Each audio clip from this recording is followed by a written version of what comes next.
PJAX is a jQuery plugin written by Chris Wanstroth that allows you to easily swap out a section of a page using AJAX instead of doing a full HTTP request.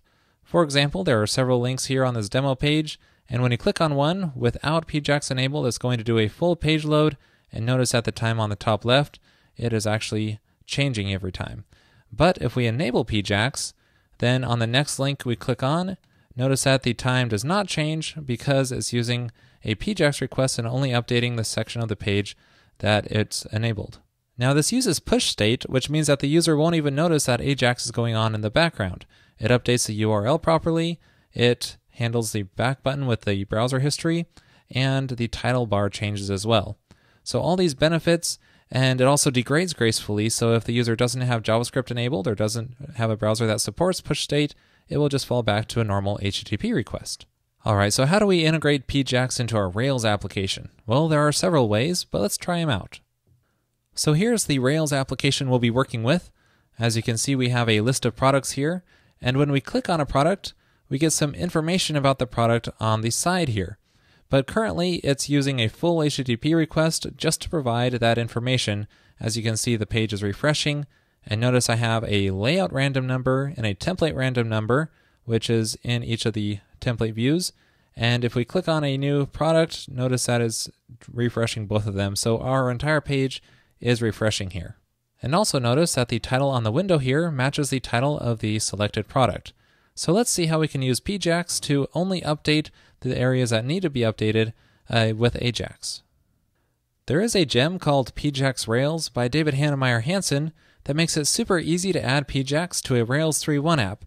However, I think its use case is pretty limiting, but let me just show you it here and then you can see if it fits the needs of your application.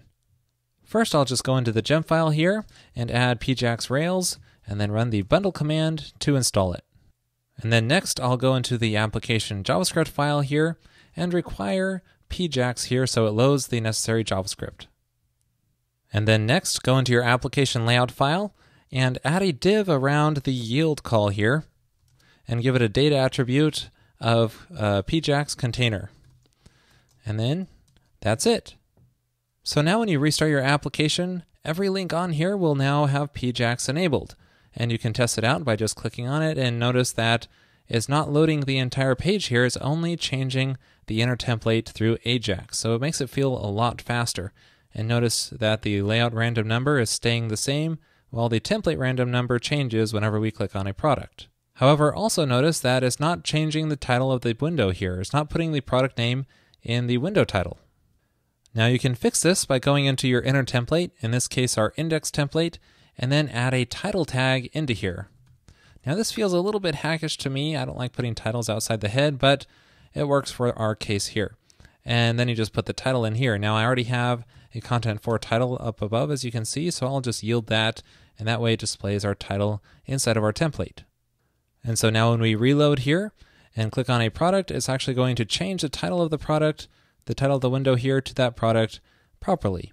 And also notice that we have a full browsable back button, which fully works, and the URL properly updates as well.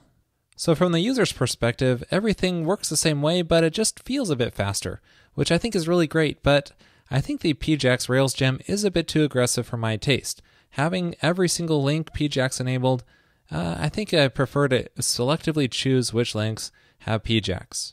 Now there are ways to disable PJAX on certain links, but just having to keep track of that and determining which links are going to change the layout file and which aren't is a bit of a pain. But if you have a very simple application where the layout file always stays the same, then you may want to consider this. Another issue is that, as far as I can tell, it's always just going to update the whole template. It would be nice if there was a way to just set a certain section of a page, such as the side section here, to update through PJAX and then have everything else work like normal. Now this got me thinking. It should be possible to make something that's a little more flexible using Rack middleware. And I was going to do this, but someone beat me to it. There's a gem called Rack PJAX by GitHub user eval, which does just this. Let me show you how it works.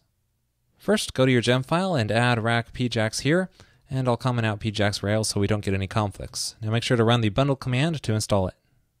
And then next we need to add the included Rack middleware, and I'll do this inside of the application.rb file in the config directory. So inside of here you just call config .middleware.use and then pass in rack PJAX into here. Now rack PJAX doesn't come with the jQuery plugin embedded, so you'll need to install that separately. I'm just going to add this to the vendor assets JavaScript directory, and then I'll run this curl command to download it. Notice it's called jQuery.pjax. And so I need to include this file inside of my application.js manifest here. Instead of just simple PJAX, it will be jQuery.pjax, which is the file I just downloaded. Now you also need to specify which specific links PJAX should be enabled on. So I'll do this inside of my product's CoffeeScript file.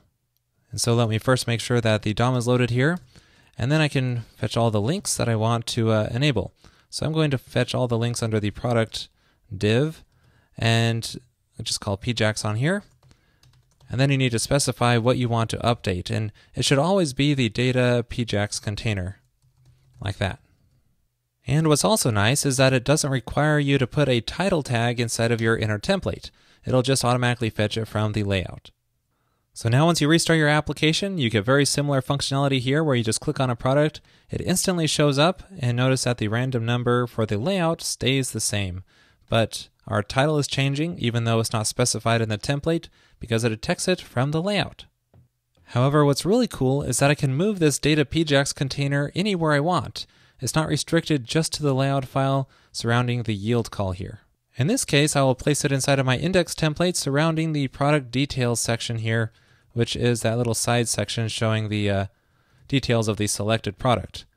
And so once I get this set up, then it should just update that. And so now with just a quick reload of the page, now when I click on a product, it is just going to update that side section because that I know is what changes. And notice that the template random number stays the same even though we're using PJAX here. Now if you're curious on how this gem works, I highly recommend you check out the code. It's really simple. It's just basically one file, less than 50 lines of code, one rack middleware that just checks for the data PJAX container and returns that and appends the title if it found one in the layout. Pretty awesome. Now keep in mind though that this still renders the entire layout and template on the Rails server end, and only afterwards it chooses which bits to send back to the user. So if you find the rendering of the template to be a big performance bottleneck, you might want to find other solutions to handle that. But I think in most Rails applications this will work great, and just the less data you have to send back to the user, the better.